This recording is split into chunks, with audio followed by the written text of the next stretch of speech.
एक बार गौतम बुद्ध अपने आश्रम में अपने सभी शिष्यों को शिक्षा दे रहे थे कि अकेलेपन का एहसास कुछ लोगों के लिए सजा जैसा है तो कुछ के लिए जिंदगी की जरूरत।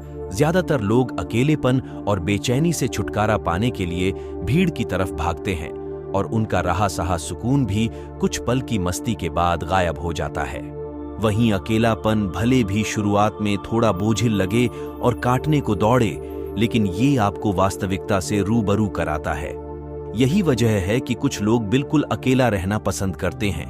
कुछ लोगों को ये इस कदर पसंद होता है कि वो कभी कोई सहयोगी तक नहीं रखना चाहते।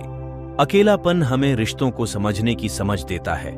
जब हम लोगों के दूर खुद के साथ समय बिताते हैं तो उस दौरान हम खुद की जिंदगी का विश्लेषण कर पाते हैं।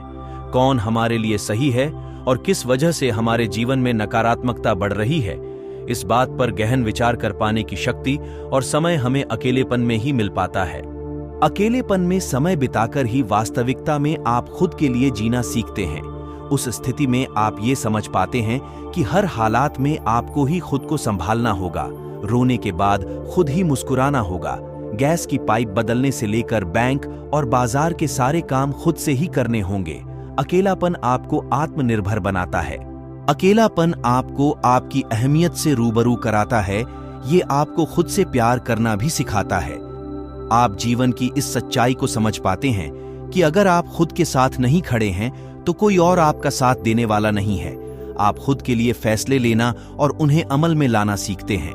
अकेले से विचारों में एकाग्रता आती है और रचनात्मकता बढ़ती है। इसलिए जितने भी साधु संत या तपस्वी हुए, सबने अकेले रहकर और ध्यान लगाकर ही संसार के गूढ़ ज्ञानों को प्राप्त किया। अकेले रहने पर आप अपने जीवन के उद्देश्य को तलाश पाते हैं। इस वक्त में आप ये चिंतन कर सकते हैं कि ऐसा क्या है जो आगे बढ़ने में आपकी मदद करेगा। आप समझ पाते हैं कि ब्रह्मांड में आपका जन्म किसी विशेष उद्देश्य की पूर्ति के लिए हुआ है और आप अपने लक्ष्य को साधने का प्रयास करते हैं। अकेलापन दरअसल खुद को जानने और समझने के लिए काफी जरूरी है।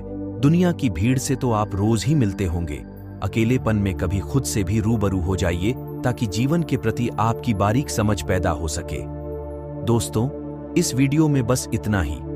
मिलते हैं अगले वीडियो में। अपना ख्याल रखिएगा। नमो बुद्धाय।